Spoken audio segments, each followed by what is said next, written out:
leader for this team and to put us in position to get to where we got to. Chris Broussard back with us. Chris, how much did PG prove to you during this playoff run, if anything? Look, you just said it, Jen. He played poorly last night, and you read off the numbers and all of that. Yeah. But I believe that Paul George helped himself in these playoffs. And look, I don't hold him to the same standard as Michael Jordan, LeBron James, or even Giannis, Steph, Kawhi, James Harden, guys like that. They're better than him. They're on another level from Paul George. But I do think he helped himself because if you think about what his reputation and stature was coming into this season off the bubble, okay, where he went, 10 points, 4 for 16 in Game 7 against Denver in the second round in a series that they just choked away. He's hitting the side of the backboard on some of his shots.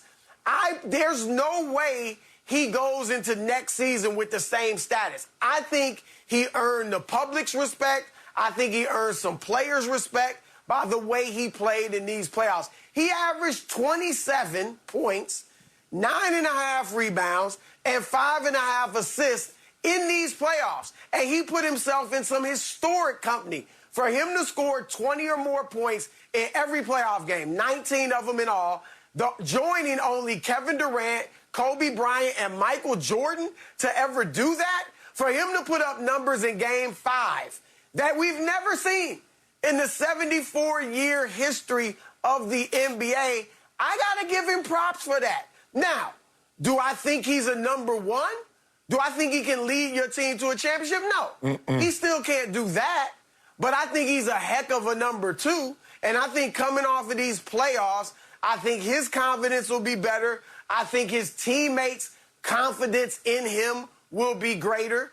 Ty Lue's confidence in him, greater. And I think Paul and Kawhi will come back next year and play the best basketball that they have played together as a duo. So I think Paul George really helped himself.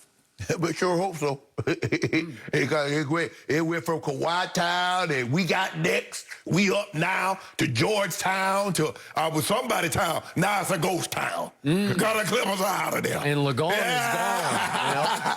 Hey, Chris, for me, when I look at Paul George is exactly who I thought he was. I thought he was a great player to begin with, and I still do. And I agree with what you said. I don't look at him as a true number one. Paul George is you get Paul George, you're automatically in title contention.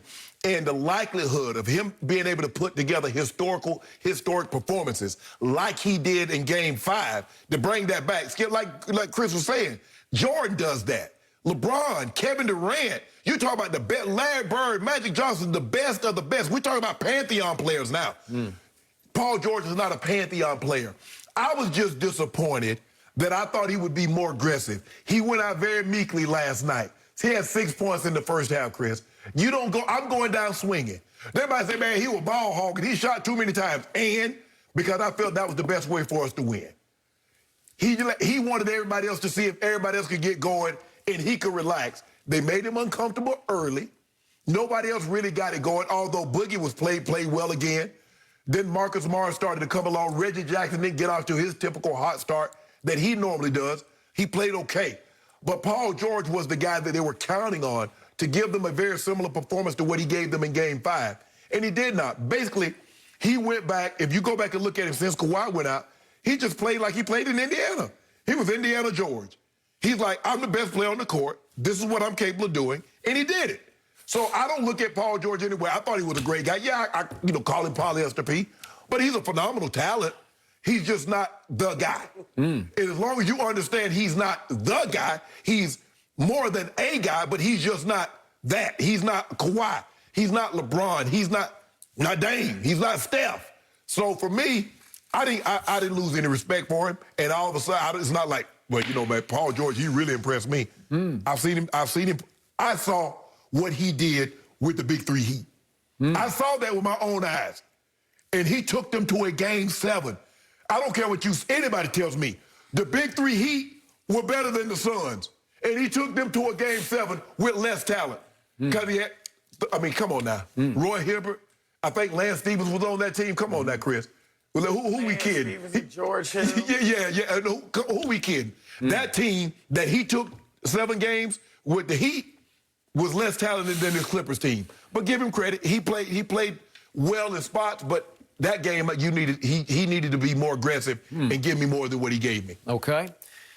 I believe Shannon Sharpe has gained so much respect for Paul George that he, through this show today, has been putting him in the same sentence with LeBron James all day long. And I appreciate that very much. Paul appreciates that. No, you don't want to talk about elevated him into conversation with LeBron. Chris, Way to go. Who was that the other day talking about that was a LeBron James-esque performance? Oh, he's a this and that. And Boogie Cousins talking about we were trying to critique players. Now, I want to see Boogie. Boogie, what should I say about Paul George today? Because you wanted me to give him his flowers 2 days ago. So how should I critique his play today? Get back to me if you can. Well, I'm back to you right now that Paul George has always been supremely talented. Yes. He is 6'8", he's long, he can steal the ball, he can shoot the ball in ways even LeBron has never thought about shooting the ball because he's got serious three-point range. And when he gets cooking, he can really cook. And we saw it in all its glory in Game 5. The disappointment is, even though I thought he grew up and toughened up this year and grew a little deeper backbone this year, that after he went for that historic 41-13-6 in Game 5, and they pull up the huge upset at Phoenix, then he rested on his laurels last night. I don't think he cared how he played last night because he is a complimentary star. And he thought, I've done all I need to do to keep my critics at bay. Right. And now I can rest on my laurels. I can just sort of cruise through this game. He came out in slow motion. It looked like he was sleepwalking in the first half. And I don't want to see it because it's not, you're not made of that stuff that you're talking about that the superstars are made of. Whatever Chris Paul is made of, Paul George is not made of. And it was disheartening to me. It was sorely disappointing to me to watch him just say, I'm fine. And he readily acknowledged after the game, I came up short again. I came up short again. You're willing to say that without any pain in your voice at all. I came up short again. But when we mention it, we don't know what we're talking about. And we need to give a guy. Now, that's what he said, Chris. He said he came up short again. Basically, what we've been saying all along, that Paul George came up short. But when we said, man, y'all know what y'all casuals. Y'all don't know what y'all talking about. Y'all don't know who. Well, he just said what we've been saying for the last 6-7 years. Okay.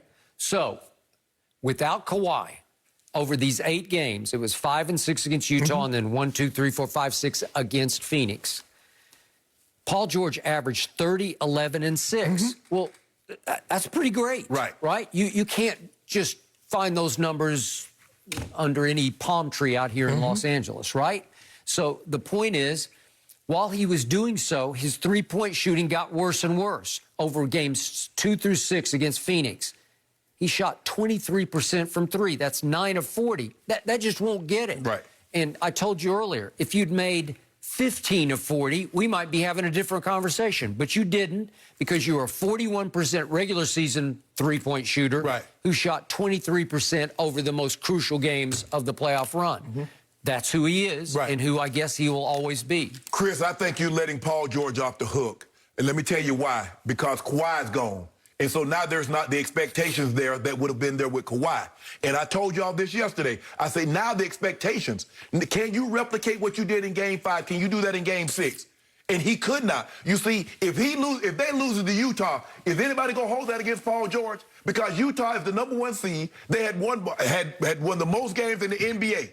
So if he loses that game, what's to be said? If he loses to the Sun, ain't nobody going to say anything. Well, they didn't have Kawhi. They didn't have Serge Ibaka. They didn't have Zubac. So now we get a series. It's 3-2. You got the game in your home court. The expectations which you have set, considering how well you played, and especially how well you played in Game 5. Okay, now, Paul George, we want to see what you got. And what did he do? Right on cue. What did he do, Skip? I agree. I agree with you. And we talked about that before, Shannon. If you look throughout his playoff career, he's been best when there were no expectations. You keep bringing up the Heat. Nobody expected him to beat the Heat. Zero. So he plays great. All right, and then you're absolutely right from Game 5 to Game 6. But look, he obviously was up and down, even as he scored 20 or more points in every game. His shooting percentage and everything was fluctuated all the time. But I got to keep it real. If you go back and look at some of the shooting for everybody, from Jordan on down, they all had some bad shooting performances in the playoffs. Not as many as Paul George. Right. He's got, I think, it might be the record. He got for, 11, in which he shot 25% or less. shooting. Right. Right. But Bird, Jordan, LeBron, they all had some games where they didn't shoot well in the playoffs. Durant. So it's understanding what level of player he is. If you came into this game after Game 5 thinking, oh, my, Paul George has arrived. Paul George is this all-time great player, even as I think he may be a Hall of Famer. But if you put him in a higher level, then you're going to be sorely disappointed, and you will throughout his career because he's not that level of player. Yeah, Skip Bayless gonna talk about he tired. I remember a guy, you remember 2013 when LeBron James led the playoffs in minutes? Here we go again. I'm just saying, but you know, you're tired. We don't do tired. I thought he was Iron Man. Hold on. What about this? Would you say Paul George is Dame Lillard? Because when I told you Dame Lillard started wearing down after he got that 55, you said he can't be tired. So I just want to know, so how are we judging Paul George? Is he? I mean, how low on the are we going as far as superstar? I'd rather have Paul George than Damian Lillard. Man, you out your mind. No, I'm you not. lost all your I'll mind. take it. Discussion I'll for a take it. different day. Skip,